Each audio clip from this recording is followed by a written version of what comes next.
Welcome so much, everybody.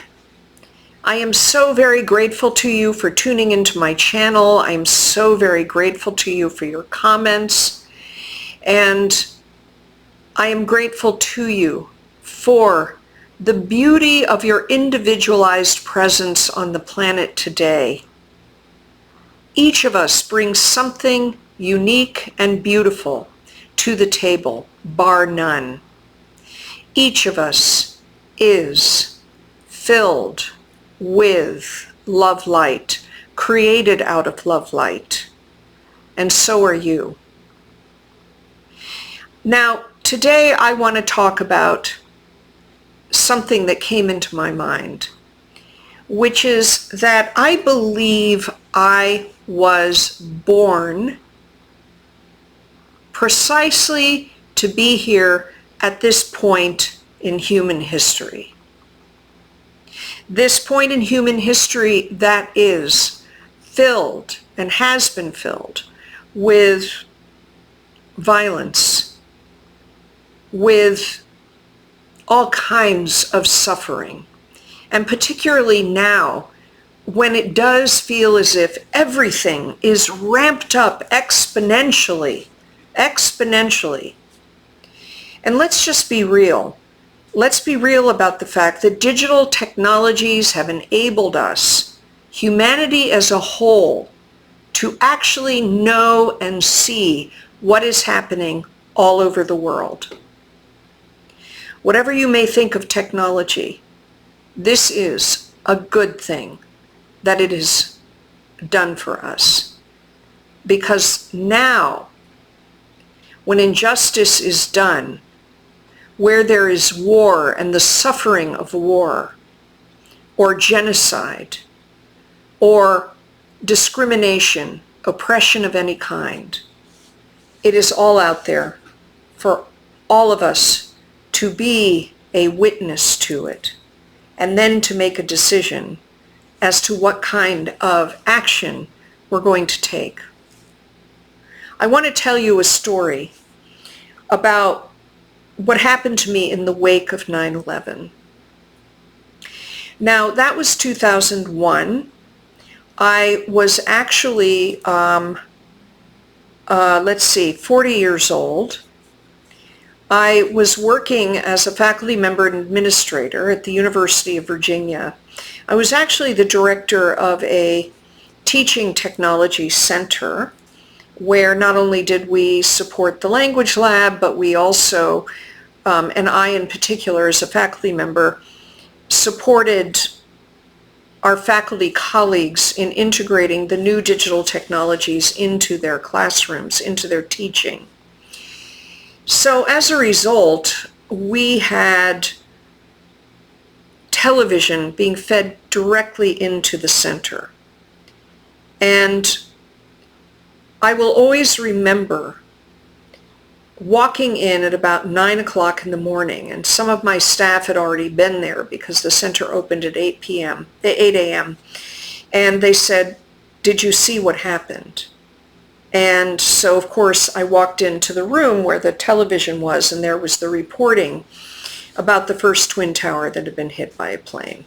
And then we watched live as the second plane hit. Now, you may think I'm going back to old history here, but I believe that something happened on 9/11 that is continuing today, and I'm going to tell you what this is. So it was very shocking, obviously, very upsetting, very traumatic. And I actually felt in my energy field like a tear in the fabric of my energy body. And I think that actually this is what happens when there is a collective act of harm, that collective and anyone who is a witness to it will have some kind of impact on their energy body, a gash, a hole, a dent, a ripple. But I knew that I was feeling something that was collective. It was as if the airplanes had hit my energy body.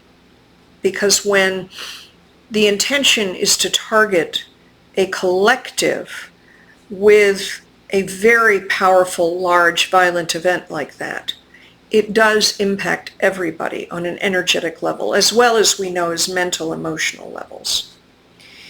And the other thing that happened is that it threw me in a way into a lightly altered state of awareness. Now, by then I'd been doing, a lot of spiritual study and spiritual practice, meditation, using energy healing to heal my own wounds, my own trauma. So you might say that I was perhaps maybe a little bit more primed than many others, to really feel the energetic dimension of this really terrible event. So the next day, the university opened up the main auditorium, which was actually just upstairs from my office, with an open mic, so people could go up and, just speak their feelings, speak their heartbreak, speak their truth. Now, at the time, believe it or not, I was really very scared of public speaking. It made me very anxious. And needless to say, this was a very vulnerable moment for everybody, and for myself included. So vulnerability in me was very high. And I walked up onto that stage and I spoke. And I spoke about the trauma. I spoke about and I also spoke about healing and how, we could heal from this, which has been my lifelong message, frankly, in the face of anything that happens to myself and to others. In the long run, and maybe it would even take several generations, but these things can be healed. So I walked down from the stage and I was kind of on the edge of a panic attack, right? And sometimes when we get to those extreme emotional states, it can really expand or blow open our consciousness and our awareness. And I became aware of that happening to me.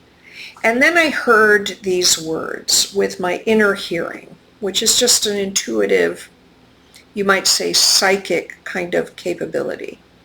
And the words were this: you, along with thousands upon thousands upon thousands of others, have been prepared for just this moment.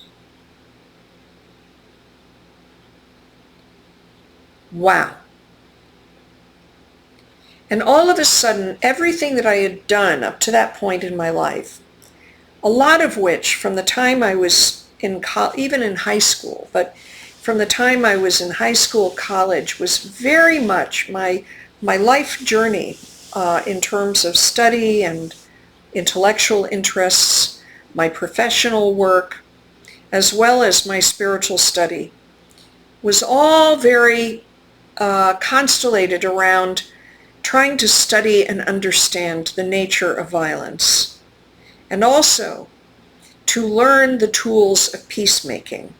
Now, 15 years, by that time I was 40, so I spent 15 years from the age of 15 until I was 30 studying authoritarianism and its impact in the former Soviet Union, and also studying the impact of war, as well as how people, individuals and groups attempt to heal from, recover from, rise above those events, make sense of them. So I'd been doing all that work with this very intense focus essentially on Russia. And then for 10 years I was involved in developing and teaching an anti-racism course that became very popular at the University of Virginia. and was involved in many other ways and initiatives around the university, because there were a lot of people, interesting enough, there at the university who were beginning to open up to how we can use meditation and other kinds of contemplative practices to bring awareness and healing to ourselves and others.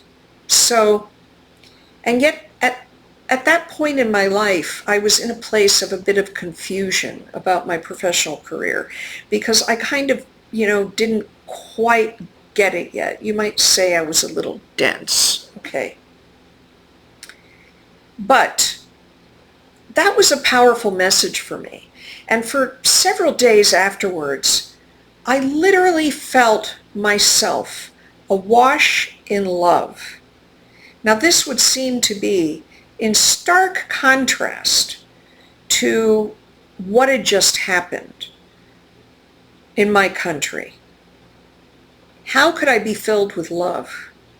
I found myself loving all concerned. There was so much love. And I felt this kind of, how would I describe it? It was as if those airplanes that were basically used as bombs had blown something open, not just in my country, but had blown something open in the consciousness of humanity. Now, let me say that every time there is a mass casualty event, this happens. This is not exclusive to 9/11. However, what made 9/11 different is going back to the fact that because of technology, people all around the world were able to watch those airplanes flying into the Twin Towers. They were able to watch the horror of people falling and jumping from the windows. And they were also able to, in a way, see truly what happens when anyone seeks, when any single group or nation seeks to do harm to another group or nation. And I feel as if, at least for me, that really deepened my understanding of my mission and purpose. It gave me greater determination to continue to do whatever I could to help people heal. And not just because of my desire to help them heal individually, but because I also saw that and knew that from my own healing journey, that would be helping everybody. It helps our families. It actually also helps our descendants. And I became even more determined to, in whatever way I could, to continue the work of helping people understand the multidimensional impacts of violence in all its forms. And also the fact that there is an energetic dimension to this. And that by entering into that energetic field with courage and with the determination to heal, that we can actually take the energy of that, turn it into passion, and we can continue to support the potential for the awakening of consciousness, not just in individuals, but in humanity as a whole. That is the work that I do as a sacred activist for peacemaking and ending violence. That is my clear intention. And I hope it resonates with you 4, we are all healers, and we all have healing medicine potential within us. So go forward and trust that you were born precisely to be here at this time. And whatever small or bigger ways you are contributing to the elevation of human consciousness so that all these egregious harms will end. A simple act of kindness. 2, greater action in the world. To stepping up to be a healer, to be a thought leader, spiritual teacher, conscious entrepreneur in whatever capacity, even in your families, to hold a space of healing in your prayers for your family. Whatever it is, make your contribution. May it be so. Aho, Wado.